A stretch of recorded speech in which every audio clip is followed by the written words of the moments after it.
تو اگر اس طرح کی چیزیں کریں اور سختی سے اس پر عمل درآمد کرائیں اور اسٹیک ہولڈرز کو ساتھ بٹھائیں تو ایسی صورتحال پیدا نہیں ہوگی۔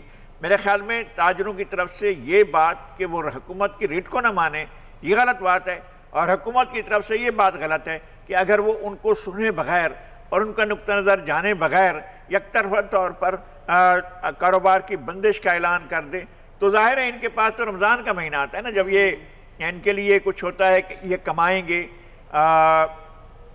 تو اگر وہ کمائی کا موقع نکل جاتا ہے تو ان کے لیے تو سارا سال کا ایک مسئلہ ہوگا۔ تو اب انہیں حکومت کو کرنا چاہیے کہ ان کو ایک میز پر لائے اور بیٹھے۔ اچھا، شادی ہالز ایسوسی ایشن جو ہے ان کا یہ کہنا ہے کہ جب ریسٹورانٹس کھلے ہوئے ہیں ایس او پیز کے ساتھ تو شادی ہالز کیوں بند ہیں؟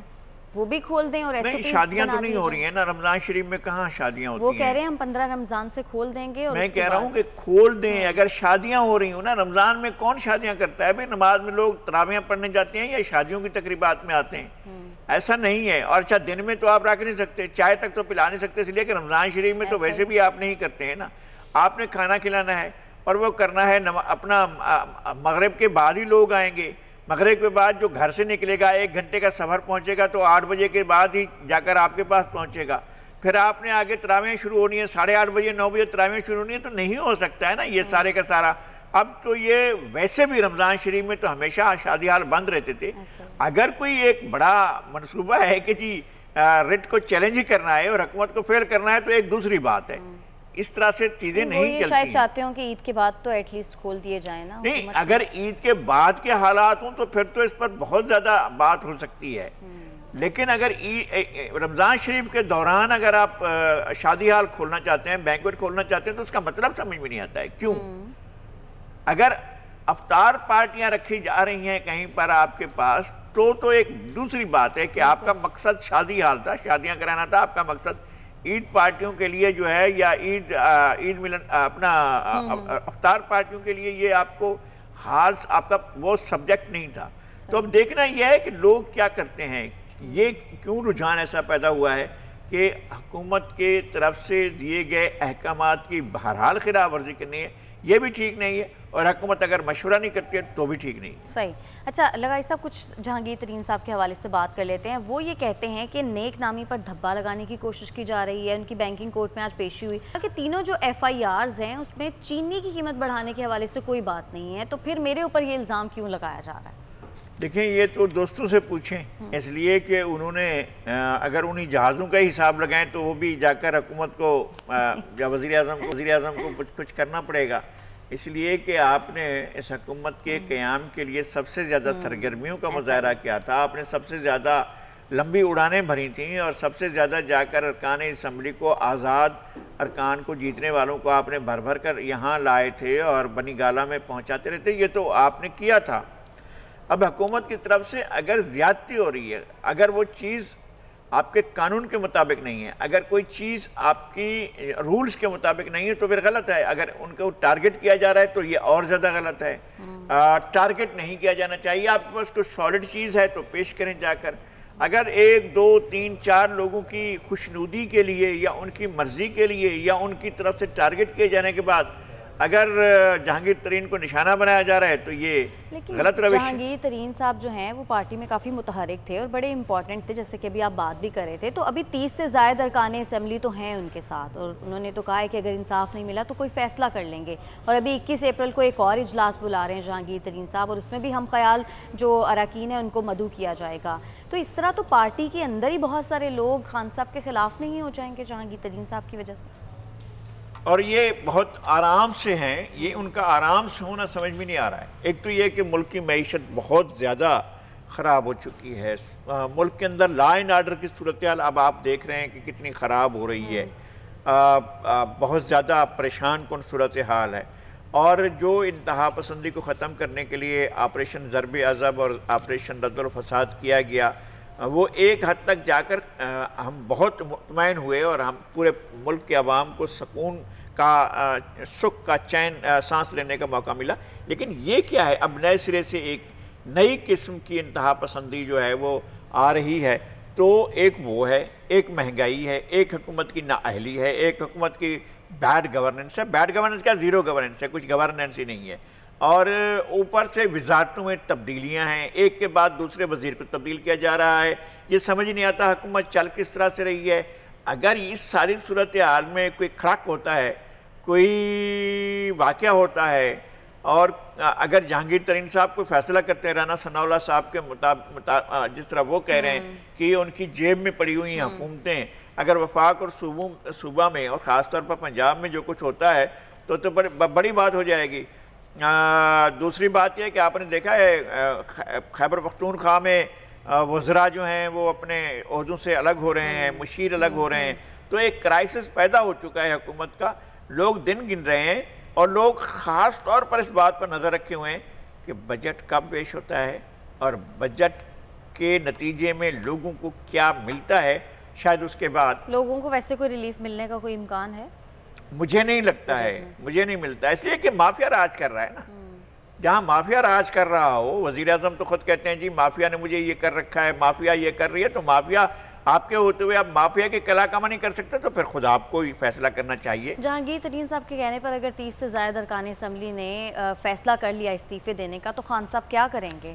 وہ یہ کیوں نہیں کرتے کہ استعفے تو میرا خیال ہے کہ مشکل ہے، استعفے نہیں دیں گے، استعفے دیں گے تو بھی کرائسس ہوگا، اور استعفے دیتے ہی جو ہے وہ پی ایم ایل این بھی استعفوں کی طرف جائے گی، مولانا بھی استعفوں کی طرف جائیں گے، اور پھر مجبوراً پیپلز پارٹی بھی استعفوں کی طرف جائے گی۔ اگر استعفے جہانگیر ترین صاحب دیتے ہیں تو وہ تو اس صورت میں ہوگا کہ جب عصر نو الیکشن کی بات کی جائے۔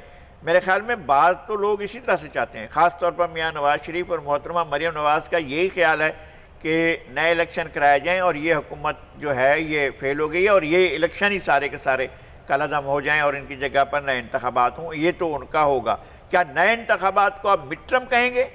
اب نئے انتخاب باقی مدت کے لیے ہوں گے یا پھر نئے 5 سال کے لیے ہوں گے؟ تو پھر ایک سوال کھڑا ہوگا، آئینی بحران پیدا ہو جائے گا۔ میں آپ سے عرض کرتا ہوں، اب یہ نہیں ہو سکتا ہے کہ آپ کہیں کہ نئے سرے سے اب جب الیکشن ہوں تو ان کی مدت جو ہے وہ ہمیں آج سے شروع کرنی ہے۔ تو 2018 والی اسمبلی کو اگر آپ ختم کر رہے ہیں تو آگے الیکشن 2023 میں پھر دوبارہ کرانے پڑیں گے، تو یہ ایک صورتحال ہوگی۔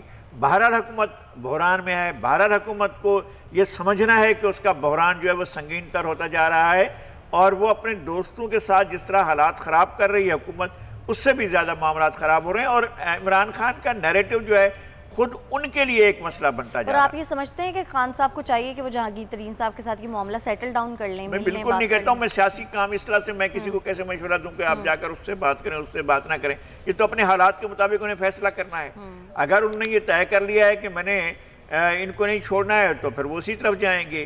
میرا یہ خیال ہے کہ عمران خان صاحب بھی مسائل میں اتنے گھر چکے ہیں، وہ بھی کوئی ایسا منظرنامہ دیکھ رہے ہیں جن میں انہیں یہ کہنے کا موقع ملے کہ مجھے حکومت کرنے نہیں دی گئی، تو وہ ایک ایسا وقت، ایسا لمحہ، ایسا خاص پوائنٹ ڈھونڈ رہے ہیں جس کی بنیاد پر انہیں یہ کہنا کا موقع ملے کہ مجھے سیاسی طور پر جو ہے وہ ختم کرنے کی کوشش کی گئی ہے، اور پھر وہ مظلوم بن کر بھی آ سکتے ہیں پھر۔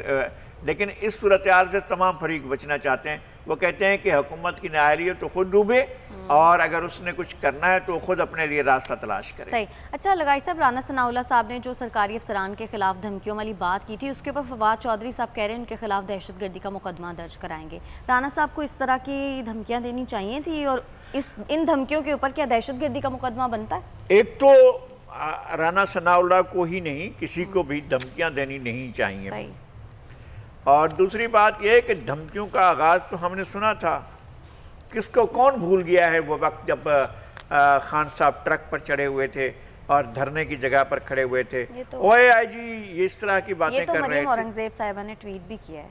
نہیں کیا ہوگا، میں یہ کہتا ہوں کہ یہ باتیں تو ہم نے دیکھی، ہم نے جس طرح سے انہوں نے دھمکیاں دی تھیں، اور پھر جس طرح سے عمل ہوا تھا، جس طرح سے جا کر ٹی وی پر پی ٹی وی پر اٹیک ہوا تھا، جس طرح سے پارلیمنٹ کے اندر لوگ گھس گئے تھے، اور جس طرح کے واقعات ہوئے تھے، تو یہاں پر تو ابھی رانا ثناءاللہ کی بات پر کوئی ایکشن نہیں ہوا، لیکن جناب عمران خان صاحب نے جب دھمکیاں دی تھیں تو اس وقت ایکشن بھی ہو گیا تھا، اور کیس بھی بنے تھے، جناب عمران خان صاحب پر کیس بنے تھے، تو وہ ہو گیا جب ایکشن ہو گیا۔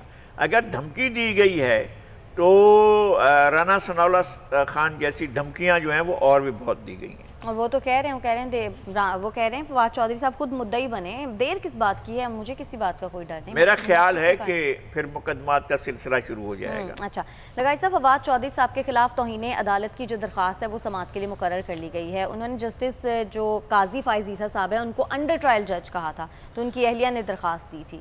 اس طرح سے ججز کو انڈر ٹرائل جج کہنا میرے خیال میں ہمیں جوڈیشری کا احترام کرنا چاہیے، اس لیے کہ ہمارے اداروں کا اگر بھرم، اگر ان کی عزت، اگر ان کا وقار، اگر ان کا جو احترام ہے وہ اٹھ جاتا ہے یا کسی وجہ سے کسی کی کوشش سے ایسا ہو جاتا ہے، تو میرے خیال میں یہ ایک بات ایسی ہے کہ جس کو ہمیں سمجھنا چاہیے کہ تکلیف دہ ہے۔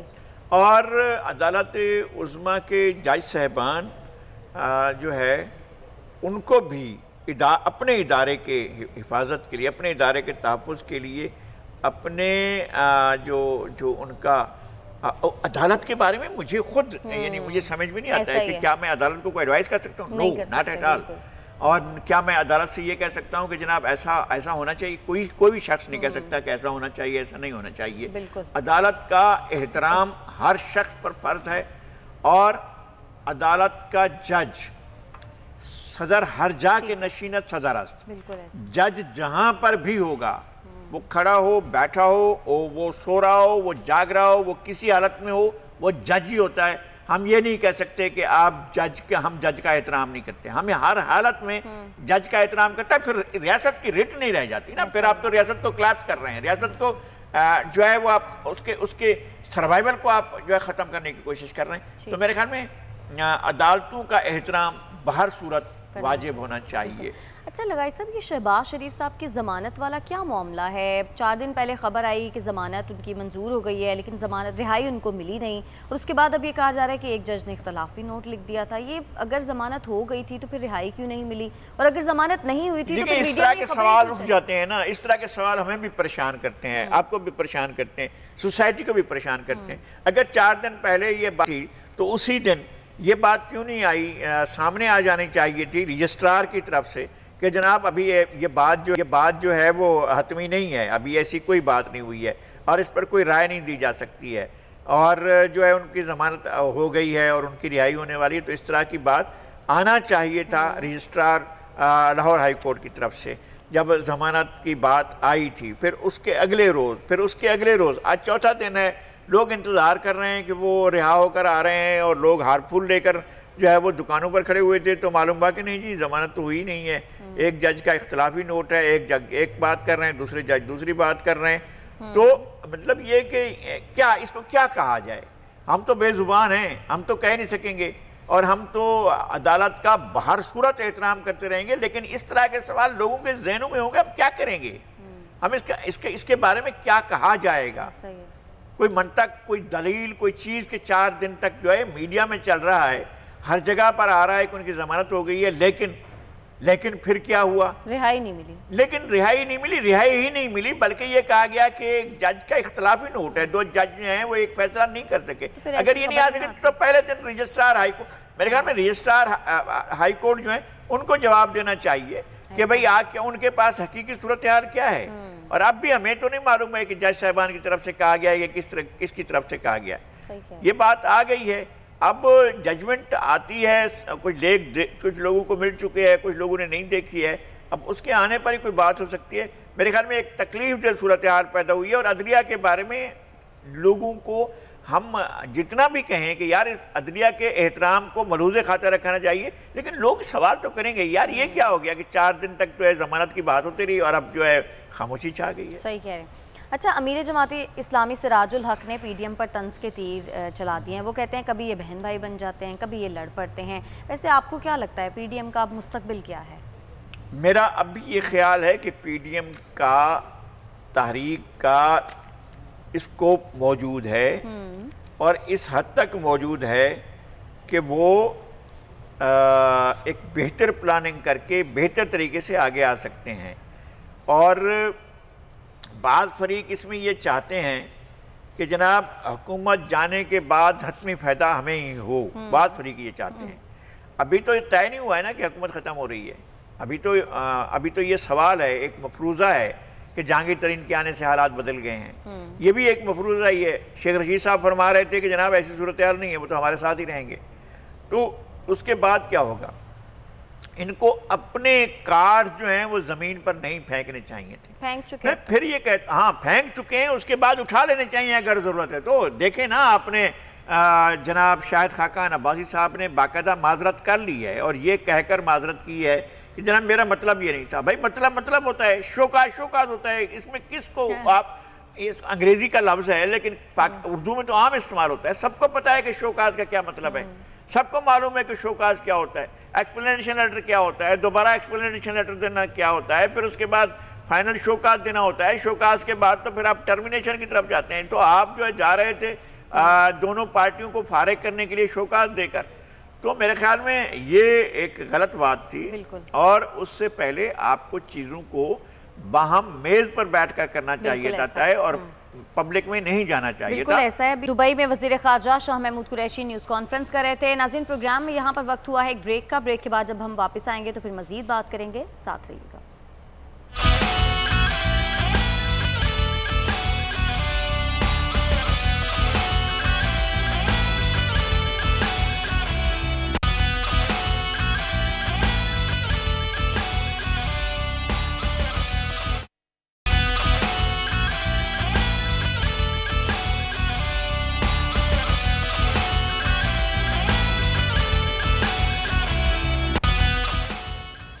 ویلکم بیک ناظرین۔ ایک طرف تو ملک میں مہنگائی اتنی زیادہ ہے کہ غریب عوام پھل خریدنے کے لیے کی سکت نہیں رکھتی، لیکن دوسری جانب ہم دیکھ رہے ہیں کہ کچھ مخیر حضرات ایسے ہیں جو لوگوں کی سیلف رسپیکٹ کا بھی خیال رکھتے ہیں اور لوگوں کی مدد بھی کرتے ہیں۔ ایسے ہی شہر قائد میں مخیر افراد کی ضرورت مندوں کی مدد کا انوکھا ایک طریقہ انہوں نے اختیار کیا ہے۔ یہ مناظر آپ دیکھ سکتے ہیں، یہ جیل چرنگی کے مناظر ہیں۔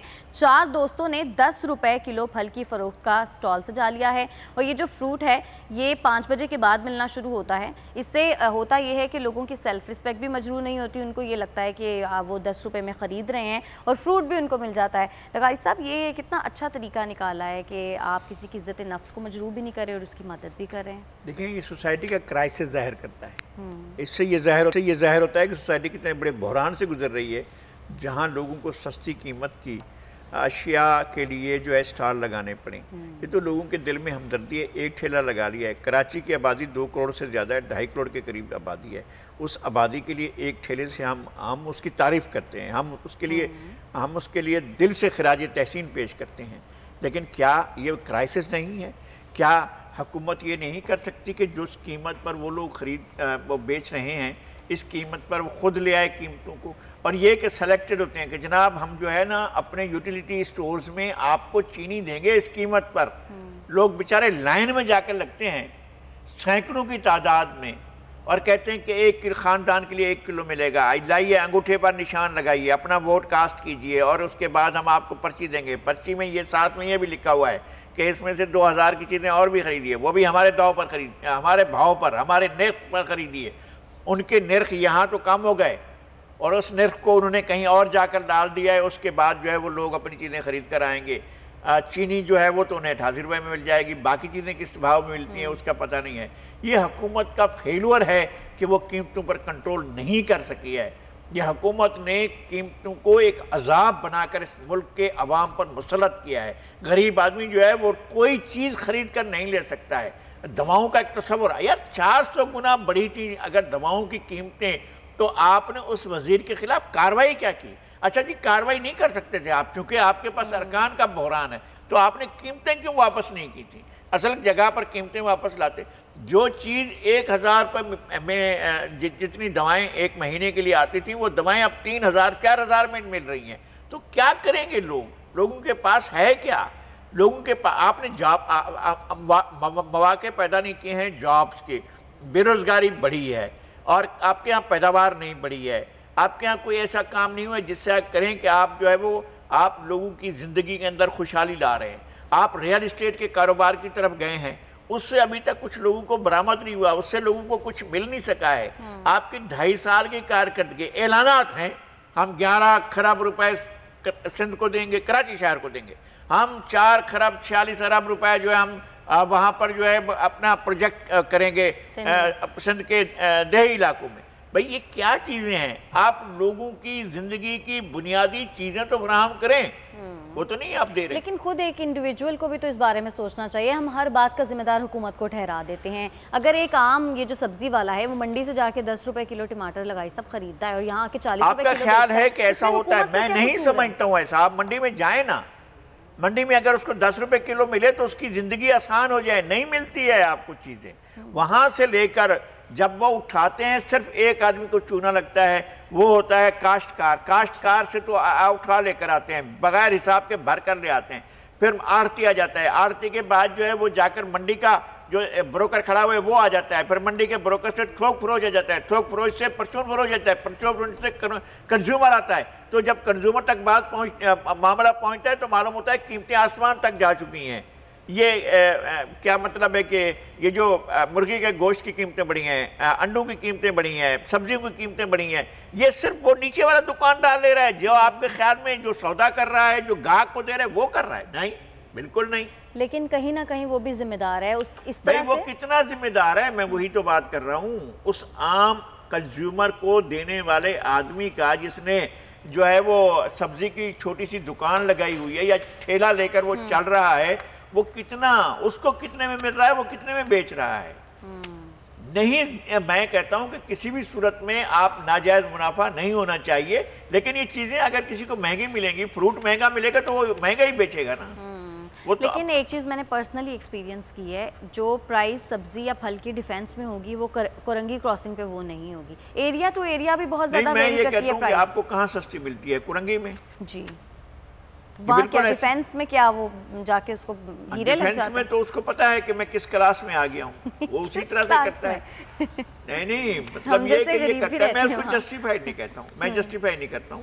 ایسا ہوتا ہے, کچی آبادی میں لے کر آتے ہیں, وہ کم قیمت پر بیچ رہے ہوتے ہیں. ذرا سا پکے علاقے میں جاتے ہیں, وہ اور زیادہ کچھ مہنگا کر کے بیچ رہتے ہیں. اور اچھے پوش علاقے میں جاتے ہیں. اس میں تو حکومت ذمہ دار نہیں ہے نا, اس میں تو وہ انڈیویجول خود بھی تو ذمہ دار ہے نا جو بیچ رہا ہے. وہ انڈیویجول جو ہے وہ اپنے طور پر لے آتا ہے, اپنی کاسٹ لگاتا ہوگا, جو بھی ہوتا ہے اس کو لے آنے کی کاسٹ. حالانکہ میرا اپنا خیال یہ ہے کہ کاسٹ تو شاید اس کو زیادہ کرنی پڑی جس کو روڈ سڑکیں بھی ٹھیک نہیں ملتی ہوں گی, لے کر جاتا ہوگا. ایک حد تک اس کو آپ ذمہ دار قرار دیتے ہیں, لیکن مجموعی طور پر تو منڈی پر پہنچتی صورتحال. اچھا, مہنگائی کنٹرول کرنا کس کا کام ہے؟ وہ تو ظاہر ہے حکومت کا کام. جب حکومت کا کام ہے تو اس کی ذمہ داری آپ مجھے کیوں دے رہی ہیں؟ نہیں, میں آپ کو نہیں دے رہی. نہیں, آپ تو مجھ سے یہ کہہ رہی ہیں کہ جناب وہ قیمتیں جو ہیں وہ جو میرے جو چچا, میرے جو ماموں, میرے جو خالو جو ہے ریڑھیاں لگا کر بیٹھے ہیں, وہ کیوں نہیں چیزیں سستی کرتے ہیں؟ ایسا تو نہیں ہے. میرا کہنے کا مطلب صرف یہ ہے کہ ہم ہر چیز کا ذمہ دار حکومت کی ذمہ داری ہے. حکومت کی ذمہ داری ہے. جب حکومتیں چاہتی ہیں تو ایسا ہی ہوتا ہے. دنیا میں کہیں بھی جا کر دیکھیں, یہ حکومتوں پر ڈیپینڈ کرتا ہے. جب انارکی ہوگی, جب جو ہے وہ طوائف الملوکی ہوگی, جب آپ کے ہاں قانون کی ریٹ نہیں ہوگی, جب قانون کو مانا نہیں جائے گا, جب بڑے بھی قانون کو نہیں مانیں گے, چھوٹے بھی قانون کو نہیں مانیں گے, تو پھر کیا ہوگا؟ پھر یہی ہوگا جو ہو رہا ہے. چیزیں من مانے طریقے سے بڑھائی جائیں گی اور لوگ بڑھاتے ہیں.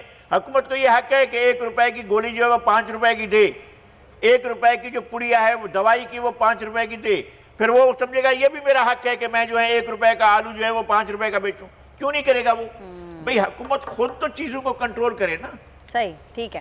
اچھا لگائی صاحب, ہمارے پاس جو اگلی خبر ہے وہ یہ کہ امریکہ کی براؤن اور بوسٹن یونیورسٹی کی مشترکہ ایک تحقیقاتی رپورٹ سامنے آیا گیا ہے کہ افغانستان کی 20 سالہ جو جنگ ہے اس میں 2,41,000 جانیں گئی ہیں. یہ تو 20 سالہ جنگ ہے جو شروع ہوئی 2001 میں, اور 2001 میں اکتوبر میں جو ہے وہ آئے اور انہوں نے دسمبر میں جو ہے وہ حکومت ختم کر دی.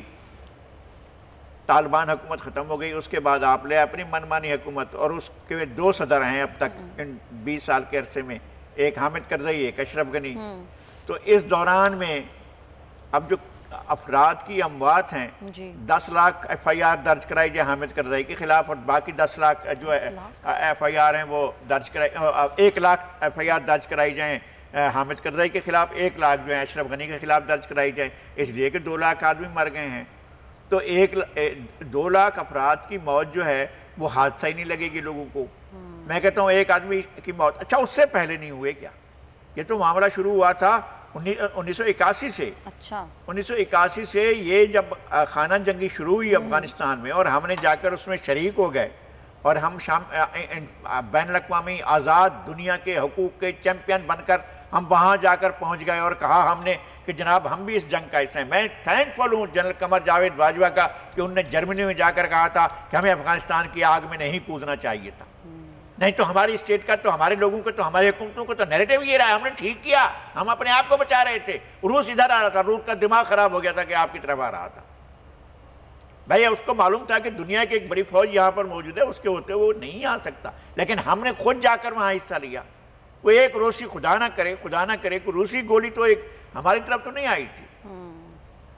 لیکن اس رپورٹ میں یہ بھی بتایا گیا کہ امریکہ $22.5 کھرب سے زائد خرچ کر کے بھی کامیابی حاصل کرنے میں ناکام رہا. تو $22.5 کھرب اس نے ضائع کر دیے, پھونک دیے, اور وہ نکالے گا, ایک پیسہ بھی وہ نہیں چھوڑے گا. آپ کا خیال ہے کہ $1 بھی امریکہ اپنے نقصان وہ اس سرزمین سے وصول کرے گا, اس سرزمین سے, افغانستان کے پڑوس سے, ہم لوگ مصیبت میں پھنسے ہوئے ہیں. اس ساری کی ساری جنگ میں ہمارا نہ لینا نہ دینا. ہمارے کمانڈو کو ایک فون آ گیا, دوست ہو یا دشمن, جی میں دوست ہوں, پھر آپ کو یہ کرنا ہے, جی میں کروں گا. تو ہم اس عذاب میں پڑے تھے نا, ہماری اشرافیہ اس عذاب میں چلی گئی تھی کہ ہم جو ہے امریکہ کی ہاں میں ہاں ملائیں گے. آپ کو کس نے کہا تھا کہ امریکہ کی ہاں میں ہاں ملائیں؟ جی ہم بہت غریب لوگ ہیں, ہم بہت غریب ملک ہیں, ہمارا اس سے کوئی وہ نہیں ہے, ہم کسی چیز سے بھی کسی دہشت گردی سے ہمارا کوئی واسطہ نہیں ہے. آپ کے جہاز ہم نے نہیں گرائے, آپ کے جہاز ٹوئن ٹاور سے ہم نے نہیں ٹکرائے ہیں, آپ کے پینٹاگون پر حملہ ہمارا نہیں ہے, ہمارے لوگ نہیں ہیں. آپ ہمارے اوپر کیوں بات کر رہے ہیں؟ بات تک نہیں کی گئی, کہا کہ ٹھیک ہے جی آپ جو کہہ رہے ہیں وہ ہم مانتے جائیں گے. یہ کیا بات ہوئی؟ لیکن اب تو امریکہ اپنی فوجی نکال رہا ہے نا افغانستان سے. نکال جائے, لیکن 22 کھرب کا حساب کون دے گا؟ 22 کھرب امریکہ یہ کہتا ہے, اس نے بل بنا کر رکھے ہوئے ہیں, وہ اس خطے میں خوشحالی نہیں آنے دے گا, وہ اس خطے کو اسی طرح رکھے گا. آپ جاتے ہیں سی پیک کی طرف ڈنڈا لے کر آ جاتا ہے کہ کیا ہو رہا ہے, یہ چین کے ساتھ کیوں بات کر رہے ہو تم؟ اور پھر ہمیں آ کر تانے ملتے ہیں کہ ہم ایک فون پر ڈھیر ہو جاتے ہیں. تو ہمارے حکمرانوں کو خیال نہیں آتا ہے کہ ہم کیا کر رہے ہیں, ہمارے طاقت کے مراکز کو خیال نہیں آتا ہے کہ ہم کیا کر رہے ہیں. ہم ادارہ جاتی مفاد دیکھ رہے ہوتے تب بھی ہوتا, ہم افراد کے مفاد کے لیے جو آگ میں جا کر کود جاتے ہیں, چند افراد کے مفاد کے لیے آگ میں جا کر کود جاتے ہیں اور اس کا نقصان اٹھاتے ہیں. ہمیں نہیں کودنا چاہیے, ہمیں اپنے ملک کو, پاکستان کو, اس سرزمین کو, اس وطن کو, اس جگہ کو, واخان سے لے کر تفتان تک, اس سرزمین کو, گلگت بلتستان کے آخری کونے سے لے کر ادھر بلوچستان کے آخری کونے تک, ہمیں اس سرزمین کو دیکھنا ہے, اس کا مفاد دیکھنا ہے, اس کا انٹرسٹ دیکھنا ہے. ہمیں کیا امریکہ کیا کماتا ہے, کیا کھاتا ہے, کیا اس کے لوگ کیا کرتے ہیں, ہمارا اس سے کیا تعلق؟ ہم دنیا کی جنگ لڑنے کے لیے نہیں پیدا ہوئے ہیں, ہم اپنے ملک کی بقا کی جنگ لڑیں. لیکن یہ جو نئے امریکی صدر ہے جو بائیڈن, انہوں نے جو اعلان کیا ہے کہ وہ نکال لیں گے اپنی فوجی, آپ کو لگتا ہے کہ یہ چیز اب ختم ہو جائے؟ میرا خیال ہے کہ وقت آ گیا ہے کہ امریکہ اس بات کو ریئلائز کرے کہ جتنا نقصان وہ اٹھا چکا ہے, ری پے نہیں ہو رہا ہے اس طرح سے. اس نے تو ڈالر لا کر پھونک دیے ہیں. وہ کہتا ہے جس طرح سے وہ کہہ رہا ہے کہ ہم نے 2 ٹریلین سے زیادہ خرچ کیے ہیں, تو 2 ٹریلین جو ہیں ڈالر اس کو واپس اس طرح سے نہیں مل رہے ہیں.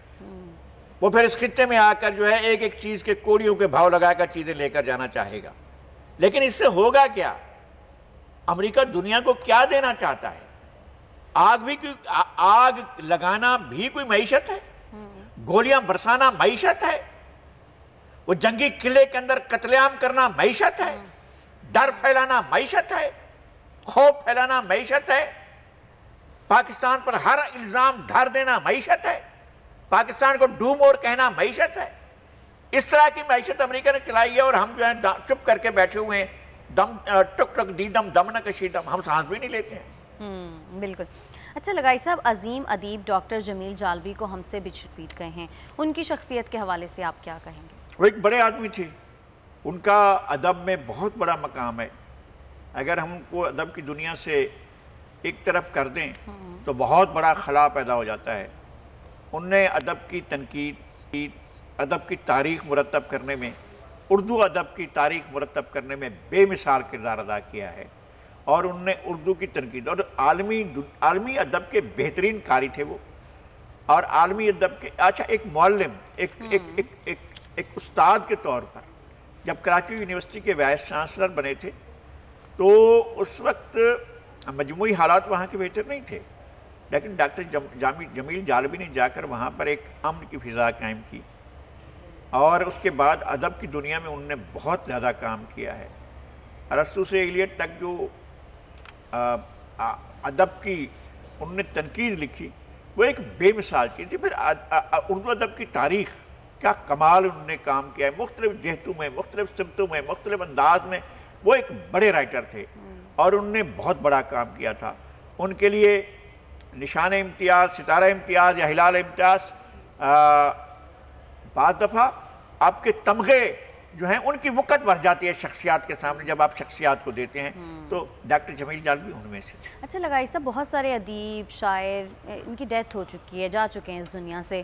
آج کے دور میں کیا ان کے جیسے یہ جمیل جالبی کی آپ بات کریں، ان کے جیسے کوئی ادیب یا شاعر موجود ہیں؟ بے شمار موجود ہیں۔ ڈاکٹر شاہ محمد مری موجود ہیں، پروفیسر انوار احمد موجود ہیں، اسلم رسول پوری موجود ہیں۔ دنیا خالی نہیں ہو جاتی ہے، لیکن ایک دنیا میں بڑے لوگ موجود ہوتے ہیں۔ انور شعور موجود ہیں ہمارے ہاں، اور بڑے بڑے شعراء موجود ہیں، اور سب سے اس وقت صابر ظفر اتنے ہیں جن میں سب سے زیادہ ان کی کتابیں آئی ہیں، درجنوں کے حساب سے ان کی کتابیں، اور انہوں نے بڑا ادب تخلیق کیا ہے۔ اب ایسا نہیں ہے کہ دنیا خالی ہو گئی ہے، ہمیں لگ رہا ہوتا ہے کہ دنیا جو ہے، یقیناً جب ایک شخص اٹھتا ہے تو پھر وہ اپنا خلا چھوڑتا ہے، اور یہ نہیں ہے کہ ہم کہتے ہیں کہ جو اس کا خلا جو ہے وقت پر کر سکتا ہے، وقت نہیں پر کر سکتا ہے، لیکن اس کے باوجود ہم نے اپنی آنکھوں سے بڑے لوگوں کو دیکھا، ہم بڑے لوگوں سے ملے، اور ہمارے درمیان بڑے لوگ موجود ہیں۔ مبارک احمد کی شاعری کو دیکھیں آپ، میں اور بہت سے لوگ ہیں، سدرا سحر کی شاعری کو دیکھیں، ہمارے اپنے نوجوان بڑے لوگ آ رہے ہیں، عذرا عباس کی شاعری کو دیکھیں، انور سن رائے کی شاعری کو دیکھیں، کیا لوگ لکھنے والے موجود ہیں ہمارے ہاں۔ اب بھی بیٹھے ہوئے ہیں ٹاورنگ فگر، ظفر اقبال بیٹھے ہوئے ہیں، ظفر اقبال اتنے بڑے شاعر ہیں۔ تو بڑے لوگ موجود ہیں، بڑے لوگ موجود تھے، اور جنہوں نے بڑا کام کیا انہوں نے بہت بڑا کام کیا، اور جو لوگ اب کام کر رہے ہیں وہ بھی اپنے حصے کا بڑا کام۔ لیکن آج کے دور میں آپ کو لگتا ہے کہ ادب کی طرف نوجوانوں کا رجحان پہلے کے جتنا ہی ہے؟ کیونکہ آج کل سوشل میڈیا کا دور ہے تو لوگ سوشل میڈیا کی طرف زیادہ اٹریکٹ ہوتے ہیں۔ میرا خیال میں اب بھی سوشل میڈیا پر مشاعرے ہوتے ہیں، اب بھی آپ دیکھتے ہیں کہ فیس بک پر اور دیگر جو آپ کے سماجی رابطے کی جو ویب سائٹس ہوتی ہیں ان کے اوپر پروگرام ہو رہے ہوتے ہیں۔ اور اس کے علاوہ کرونا سے پہلے ہمارے ہاں بڑے مشاعروں کی روایت تھی، وہ اب بھی رہی۔ ابھی بھی پچھلے مہینے جب اتنا پھیلاؤ نہیں تھا، بڑے مشاعرے ہوئے ہمارے ہاں، مشاعرے ہوتے ہیں، کتابیں چھپتی ہیں، لوگ پڑھتے ہیں، کتابوں کی اشاعت کی تعداد جو ہے وہ بڑھ رہی ہے۔ اور میں مجھ جیسا ایک کوتاہ علم آدمی، میں بھی 1 درجن کے قریب کتابیں لکھ کر بیٹھا ہوں، تو میرا یہ نہیں کہنا کہ لوگ جو ہیں وہ نہیں کر رہے ہیں، کام ہو رہا ہے، ادب میں بھی کام ہو رہا ہے اور دیگر شعبوں میں بھی کام ہو رہا ہے۔ ڈاکٹر مبارک علی تاریخ کے اتنے بڑے انسان تو ماضی میں بھی کوئی نہیں تھا، اتنے بڑے انسان جو تاریخ فہمی کا جو ادراک ڈاکٹر مبارک علی کو ہے، میں سمجھتا ہوں کہ اس سے پہلے ماضی میں بھی ایسے افراد نہیں تھے جو اس طرح تاریخ فہمی کا جنہیں ادراک ہو۔ صحیح۔ اچھا، کھیل کے میدان سے خبر ہے، تاریخی جو تھا جاوید میاں صاحب نے، اس کو آج 35 برس ہو گئے ہیں، اس پر آپ کیا کہیں؟ ایک چکر تو ابھی پرسوں لگا ہے جب جنوبی افریقہ کے خلاف ہم بہت ہمیں لگ رہا تھا کہ جی ہم تو بس اب ہمیں 2 رن بنانے ہیں اور ہمارے پاس کچھ بھی نہیں ہے، ہم کھڑے ہوئے ہیں۔ اور جاوید میاں صاحب تو اس کے بعد ہیرو بن گئے، اور جاوید میاں پر تو گانے بنے تھے، جاوید کے چھکے کو تو 100 لاکھ ملیں گے، اور توصیف بیچارے کو درہم 8 ملیں گے۔ توصیف احمد کا نام بھی بہت لیا جاتا ہے، اگر وہ نہ آؤٹ ہوتے تو وہ کیسے چھکا بناتے، یہ بھی کہا جا رہا ہے، یہ بھی کہا جاتا ہے نا ان کے بارے میں۔ بہرحال وہ میچ ایسا تھا جسے ہم دیکھ رہے تھے، جسے ہم نے دیکھا تھا، آپ نے خود دیکھا تھا؟ ہاں، ہم نے خود دیکھا تھا، اسکرین پر دیکھا تھا کہ جس طرح سے کرائسس سے 4 رن درکار تھے، ہاں سارے لوگ دعائیں کر رہے، اللہ کرے یہ چوکا مار دیں، 4 رن باقی تھے، اس نے چھکا مار دیا، اور چھکے نے جو ہے وہ دبئی کے گراؤنڈ کو نہیں بلکہ دنیا بھر کی جگہ پر لوگوں کو چونکا کے رکھ دیا تھا۔ ایک بہت بڑا وہ ایک ہماری عوام کا کرکٹ میں بڑا انٹرسٹ ہے، تو اس طرح کے جتنے بھی مومنٹس ہوتے ہیں وہ بڑا یاد رکھے جاتے ہیں، جیسے جاوید میاں صاحب کا چھکا ہمیشہ میں یاد رہتے ہیں، جب عمران خان صاحب ٹرافی ہاتھ میں لے کر اور ورلڈ کپ کی اور بہت کچھ کہنے کے ساتھ ساتھ یہ بھی اپنا خواب بھی بتا رہے تھے کہ میں نے